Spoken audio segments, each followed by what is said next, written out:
Alhamdulillah, kita bersyukur kepada Allah Subhanahu Wa Taala kerana dengan izin dan pilihannya, maka pada kali ini kita jumpa lagi dalam perkongsian tentang zaman akhir. Umumnya, kita takut akan kematian, tetapi kematian tetap akan datang. Kita takut akan alam barzakh, alam barzakh tetap akan datang. Kita takut akan kebangkitan di akhirat, di mahsyar. Tetapi semua itu tetap akan datang. Sama juga, jika kita takut akan akhir zaman dia tetap datang. Bahkan dah datang pun. Dan kita sekarang sedang berada pada akhir zaman. Kedatangan Nabi Muhammad SAW itu sendiri, itu sudah menunjukkan akhir zaman. Sebab itulah gelaran dia, Nabi akhir zaman. Kita dah berada pada akhir zaman dah pun. Jika kita takut akan zaman akhir pun tetap akan datang. Jika bukan datang sekarang, mungkin pada masa anak kita, cucu kita dan seterusnya. Jadi, yang pentingnya kita ni kena buat persediaan. Tak dapat banyak, kita buat sikit, sekadar kemampuan kita. Ada ilmu-ilmu dan amal-amal sebagai persediaan untuk menghadapi kematian. Tok Guru selalu cerita. Ada ilmu-ilmu dan amal-amal sebagai persediaan untuk menghadapi alam barzakh. Sama juga untuk menghadapi hari kebangkitan, perhimpunan di mahsyar, di timbangan amal, di kolam Nabi, di titian dan sebagainya. Semua itu ada ilmu-ilmu dia dan ada amal-amal dia. Untuk akhir zaman dan zaman akhir pun, ada ilmu-ilmu, ada maklumat-maklumat, ada pengetahuan-pengetahuan dan ada amal tindakannya. Kita ni bila kita buat persediaan, insya-Allah dapat pahala. Dan yang lebih penting lagi, apabila kita buat persediaan, Allah suka. Bagi ahli-ahli sufi, bila Allah suka ni habis hatilah. Pahala pun seakan-akan terpadam. Tak terpandang, seakan-akan tak terpandang. Bila kata Allah suka ni, habislah. Jadi kita buat persediaan ni, pahala pun dapat, kasih sayang dan mungkin cinta Allah pun dapat. Apa lagi nak? Tetapi kalau iblis, dajjal, syaitan, mereka ni memang tak suka jika umat manusia buat persediaan. Mengapa? Kerana memang matlamat mereka ni nak menggagalkan kita di semua peringkat yang disebutkan tadi. Dia nak gagalkan kita pada sakaratul maut. Nak gagalkan kita pada alam barzakh, alam kubur. Nak gagalkan kita pada hari kebangkitan. Nak gagalkan kita pada timbangan dan seterusnya lah. Sampai last sekali tu masuk neraka. Memang itu kerja dia. Jadi dia tak suka. Kita ada pengetahuan, kita ada ilmu-ilmu, kita ada tindakan dan persediaan untuk menghadapi itu semua. Termasuklah juga untuk melalui akhir zaman dan zaman akhir. Mereka memang tak suka. Sebab matlamat dia memang nak menggagalkan kita. Persediaan kita maksudnya dari segi rohani dan jasmani, setakat yang termampu. Jika kita buat persediaan untuk akhir zaman dan zaman akhir ini, tiba-tiba tak berjaya persediaan kita tu, tak bermanfaat lah maksud dia. Dengan kuasa Allah, tak berguna untuk kita. Tak mengapa.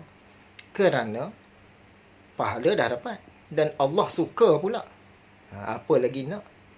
Menang, seri, kalah, Allah yang tentukan. Kita usaha dan ikhtiar saja. Berjaya, tak berjaya, berjaya separuh, gagal separuh, Allah yang tentukan. Jadi apalah yang kita nak risaukan. Serah pada dia. Cuma jangan melampau takut. Dan jangan pula melampau tak takut. Biarlah pertengahan. Dalam kitab Ihya Ulumuddin yang kita syarahkan tu, dalam kuliah kita pun, memang Imam Ghazali ni dia suka kita ni pertengahan. Ni sikap yang bagus, sikap yang pertengahan. Jadi janganlah bimbang. Kita ada Allah. Dia tu Tuhan punya kepada akhir zaman dan Tuhan punya kepada zaman akhir. Akhir zaman dan zaman akhir ni di bawah kekuasaan dia pun. Jadi kita mohonlah kepada dia dan kita buat tindakan. Wilayah kerja dia tak akan dipersoal. Wilayah kerja kita yang akan dipersoal. Wilayah hakikat tak dipersoal. Wilayah syariat, wilayah kerja kita dipersoal. Jadi kita usaha dan ikhtiar sekadar yang termampu sahaja. Kita sayang Allah, kita cinta Allah. Dia pun sayang kita dan cinta kita. Bila Allah dah sayang cinta kita ni, insya-Allah sejahtera lah. Ringkas kata sejahtera lah. Jadi janganlah khawatir. Ni dengar kuliah akhir zaman rasa macam takut sangat lah. Tak.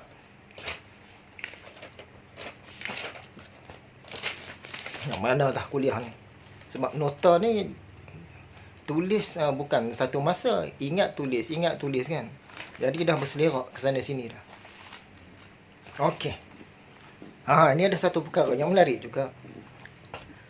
Ada yang minta nombor akaun. Mereka ni nak beri sumbangan kerana berasa berterima kasih lah agaknya atas perkongsian-perkongsian kita. Tapi kita tak beri. Janganlah kecil hati. Bukan sengaja nak menghampakan atau tak menyampaikan hajat. Tapi memang semua ilmu agama yang saya sampaikan adalah percuma. InsyaAllah. Setakat ini. Baik mengajar di masjid atau di surau, di kem-kem, halaqah-halaqah usrah, rakaman di internet, live. Yalah, semua percuma lah. Dan dulu pun pernah juga aktif sekejap. 2-3 tahun lah dengan perubatan Islam. Semua rawatan pun percuma juga. Cuma pernah sekali dapat RM10 sebab tolong pagarkan rumah baru. Dia bagi RM10, kita tolak pun dia bagi juga. Itulah. Jadi yang berkait dengan agama ni insya-Allah percuma. Sekiranya tidak ada apa-apa keperluan. Ada keperluan, barulah kita minta sumbangan. Itu untuk saya lah. Tapi kalau berdepan macam lepas pengajian kan, di masjid orang hulur sagu hati, itu memang susah nak tolak. Sebab nanti akan wujudkan satu suasana yang tak sedap lah antara kita dan pihak yang nak memberi itu kan. Yang tu kita terima lah. Di sepanjang buat pengajian umum dulu pun 2 tempat saja yang kita tak boleh tolak. Satu masjid, satu surau. Terima kasihlah kepada mereka. Mereka bagi sagu hati, ambil jugalah. Kan, ambil juga walau dengan berat hati. Tempat-tempat lain memang percuma. Surau lain semua percuma. Semua perkongsian bicara saya di internet pun, di YouTube ke, WhatsApp ke, FB dan sebagainya lah, mana yang saya uruskan sendiri, percuma. Contoh ya, setakat ini saya ada 4 channel YouTube, ada kuliah-kuliah. Banyak kuliah-kuliah lama dah pun. Ada kuliah-kuliah di situ. Semuanya tak ada mendatangkan wang kepada saya. Tak ada iklan ke apa, tak ada lah. Cuma kalau terjumpa kuliah saya yang berada dalam pengurusan orang lain, dia minta kebenaran saya dan di laman dia tu ada iklan ke, dapat masuk duit ke semua tu, yang tu untuk dia lah, bukan untuk saya juga. Yang mana yang saya uruskan percuma, yang orang lain uruskan itu bergantung kepada dia. Jadi perkongsian kita ini percuma insya-Allah. Sekiranya nak beri hadiah juga, tak puas hati nak bagi juga, okey, hadiah dia mudah saja, bagi doa. Doa dia lepas solat ke, bila-bila teringat lah, doakan saya dan keluarga saya sihat di dunia dan sihat di akhirat. Lepas sembahyang ke, bila ke, rasa nak bagi sumbangan, itulah sumbangannya, itulah doanya. Itu dah lebih daripada cukup dah. Okey. Seterusnya, jadi jangan kecil hatilah ya. Bila saya tak bagi nombor akaun dan sebagainya tu. Sekiranya mungkin satu hari nanti saya ada keperluan, bertaraf perlu, mungkin saya mohon sumbangan kan. Tapi setakat ini okey, Info semasa. Secara ringkasnya, banjir besar di Eropah, bertambah jumlah mautnya dah 128 orang. Sampaikan satu akhbar di Jerman sebut banjir ini sebagai banjir kematian. Sebab luar biasa. Switzerland pun kena. Yang kita faham Switzerland ni kawasan yang agak tinggi kan, kena juga. Di Jerman ni, dia merupakan bencana cuaca yang terburuk sejak Perang Dunia Kedua. Maklumat yang kedua, Mahkamah Tinggi Kesatuan Eropah putuskan majikan boleh pecat pekerja wanita yang bertudung. Ya, Islam lah. Penggunaan simbol agama dilarang di tempat kerja. Sampai begitu. Padahal kalau di Eropah Timur tu, di wilayah-wilayah Kristian Ortodoks tu, masih ramai lagi wanita-wanita Kristian yang bertudung macam orang Islam lah, pakaian dia. Dalam sehari-hari mereka masih ramai lagi. Entahlah. Itulah apabila kita sebut barat ni, baik Eropah ke Amerika ke, selalu kita kaitkan dengan agama Kristian. Tapi sebenarnya dalam banyak sudut ramai dah yang lebih kepada tak beragama. Cuma secara rasmi atau tak rasmi je. Kristian itu sekadar nama saja. Fahaman ni pula dieksport ke serata dunia, termasuklah ke dunia Islam. Jadi makin ramailah golongan mulhid, etis, pluralis, liberalis, sekularis. Yang ketiga, sekolah di Malaysia dibuka mulai 1 hari bulan 9 secara berperingkat, insya-Allah. Sekiranya ada kesilapan dalam petikan-petikan berita ini, harap dimaklumkan supaya saya boleh betulkan dalam kuliah yang akan datang. Mana lagi? Okey, persoalan. Persoalan yang pertama. Macam mana nak berikan kesedaran kepada umat Islam tentang akhir zaman? Sekurang-kurangnya kita selalulah sebarkan hadis-hadis akhir zaman. Biar berulang kali pun tak apa. Dalam media-media sosial kita kongsikanlah. Cuma pastikan jugalah hadis-hadis itu dia kukuh ataupun agak kukuh, yang boleh dijadikan hujah. Kalau kita khawatir tersilap komen ke, tersilap tulis ke, janganlah komen apa-apa. Jumpa hadis yang kuat, post saja. Macam tu saja. InsyaAllah ada manfaatnya. Dalam ramai-ramai orang, akan ada juga yang terlorong kepada pengetahuan akhir zaman ni.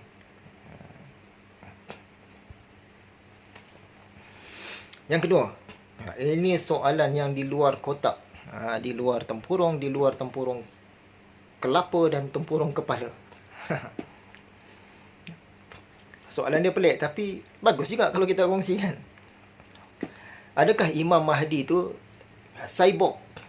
Dan adakah Nabi Isa itu alien? Tu soalan dia pun lain macam ni. Pandangan saya lah, mereka ini tetap manusia biasa juga. Diri mereka tu, kalau kata alien dengan cyborg ni, dalaman diri mereka tu dah tak samalah dengan manusia. Mereka ni dalaman mereka tu masih murni semula jadi, macam dalaman jasad Nabi Muhammad jugalah, macam bukan sama, macam tu lah. Bukanlah cyborg, bukanlah alien. Mereka masih murni lah. Yang ketiga, betulkah musuh-musuh ni menggunakan FB untuk cari Al-Mahdi? Ni kalau dalam bentuk tulisan ni banyak kali dah jawab kan. Kita jawab ringkas dulu. Yang ni mungkin kita kongsi dalam kuliah-kuliah akan datang. Sebenarnya ialah bukan FB saja. Mana ada kesempatan dalam internet ni yang boleh detect, yang boleh scan, semua mereka guna. Adakah mereka berjaya? Adakah tak berjaya? Adakah separuh-separuh? Jika berjaya, bahagian mana yang berjaya? Sekarang ni musuh-musuh mereka sedang mencungkil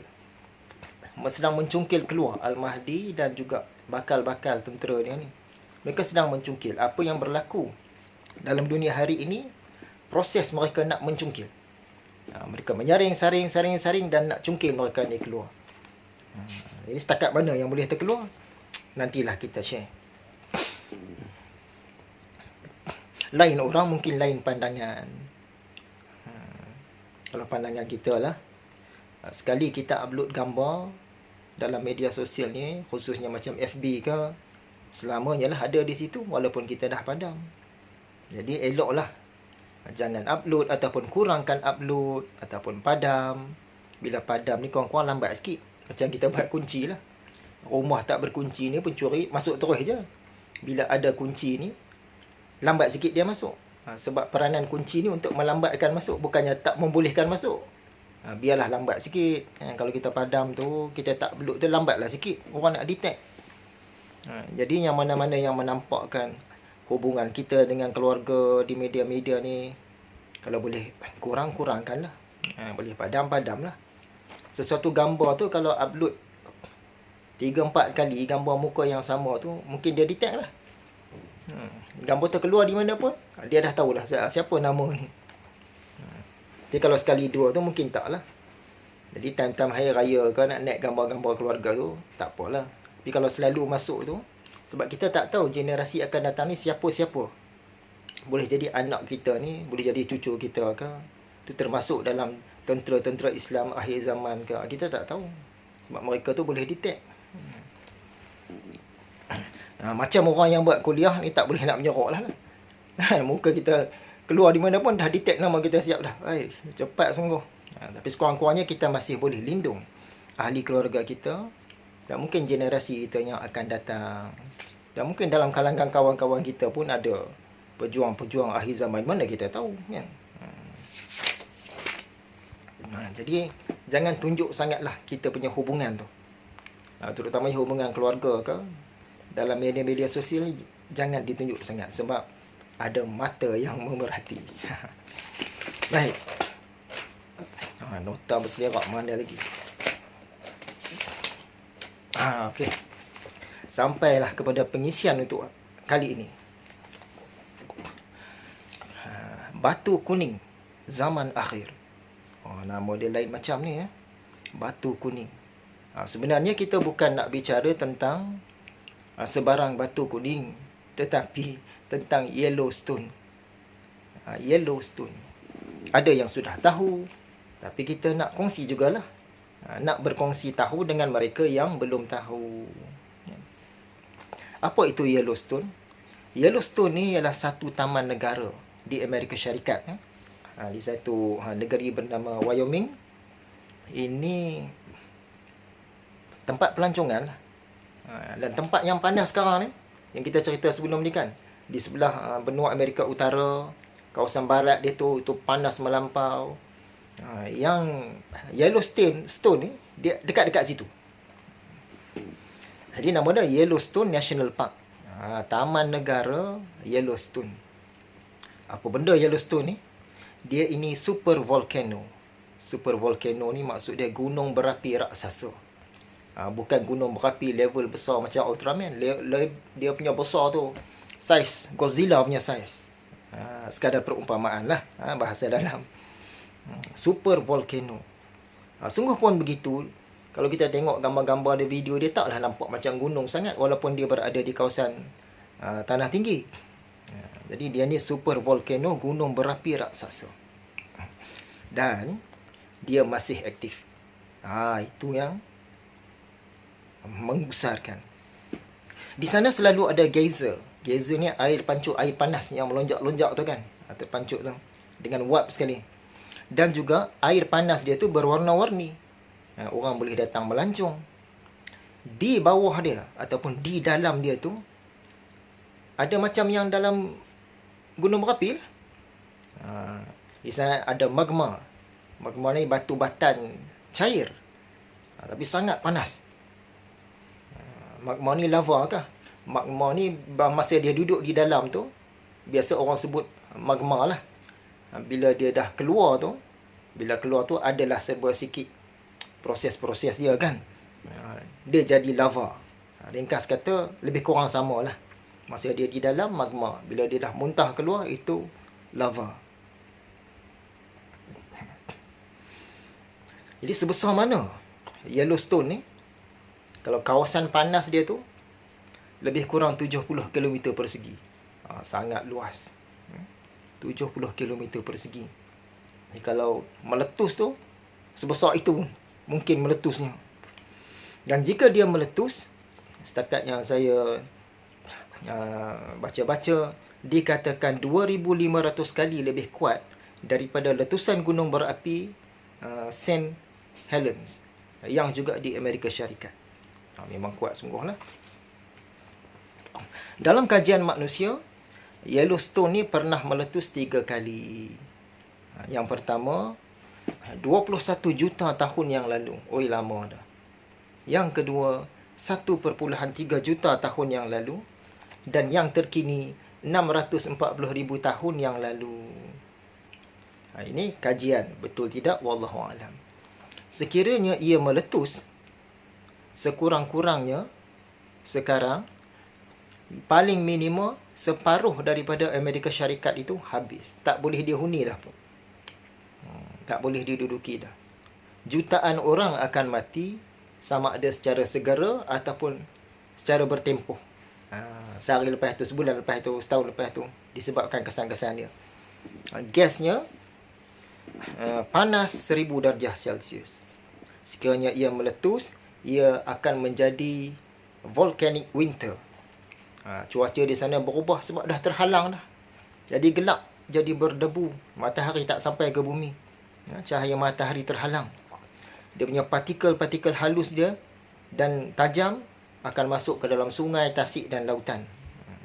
Itu yang minima. Bagaimana yang maksimanya? Yang maksimanya, dia mungkin membuatkan 2/3 ataupun 67%. 2/3 populasi dunia akan pupus. Macam mana? Okey. Dari satu sudut, kita lihat patutlah Amerika Syarikat ni dia tak berani sangat dengan Korea Utara. Ada banyak faktor lah. Salah satunya disebabkan inilah juga. Silap-silap senjata jarak jauh Korea Utara tu boleh sampai. Mungkin tak perlukan nuklear yang besar-besar pun. Sebab DAS itu sendiri dah tersedia kawah gergasi itu tadi. Cuit sikit je. Jadi Badan Perisikan Pertahanan Amerika kata, Korea Utara ni dah berjaya menghasilkan peledak nuklear mini yang boleh dipasang dengan peluru berpandu. Dan yang lebih menggusarkan lagi, Korea Utara ni dah memperkenalkan Intercontinental Ballistic Missile pada 2020. Dia punya peluru tu, peluru berpandu dia itu jarak antara benua jauh. Bahkan pada tahun 2017 lagi, Korea Utara ni dah uji senjata nuklearnya. Senjata nuklear dia boleh sampai 1000 km. Sampai ke Amerika? Tak sampai lah. Amerika tu jauh, belas-belas ribu kilometer. Jadi kenapa nak ditakutkan? Masalah dia, yang 1000 km itu, dia tembak ke atas. Jadi jatuhnya dekat. Macam kita melastik ataupun kita memanah lah. Tarik panah kuat-kuat kan? Tarik, kita panah. Jatuh depan kita 10-20 meter je jatuh. Tapi cuba kita panah hala ke depan. Hala ke depan baru tahu jarak sebenarnya. Kalau ikut rekod dunia, panah ni mungkin dalam 400 meter. Ikut sejarah Turki Osmaniyah, batu-batu yang mereka tanda tu sampai 800 meter. Jadi yang peluru berpandu Korea Utara ni, yang 1000 km itu sebab dia tembak ke atas. Jatuh dekat. Dijangka, dianggarkan, diagak-agakkan, sekiranya mereka tembak terus ke depan, dia boleh capai 13,000 km. Maksudnya, mana-mana wilayah dalam Amerika Syarikat yang besar itu, boleh kata sampai belakang. Washington DC, sampai. Apatah lagi, yang Yellowstone tadi, Yellowstone ni pula berada di sebelah pantai barat. Kalau New York sebelah pantai timur Amerika, ni sebelah pantai barat tu. Itu yang terhampir dengan Korea Utara. Jadi bukan main-main lah tu.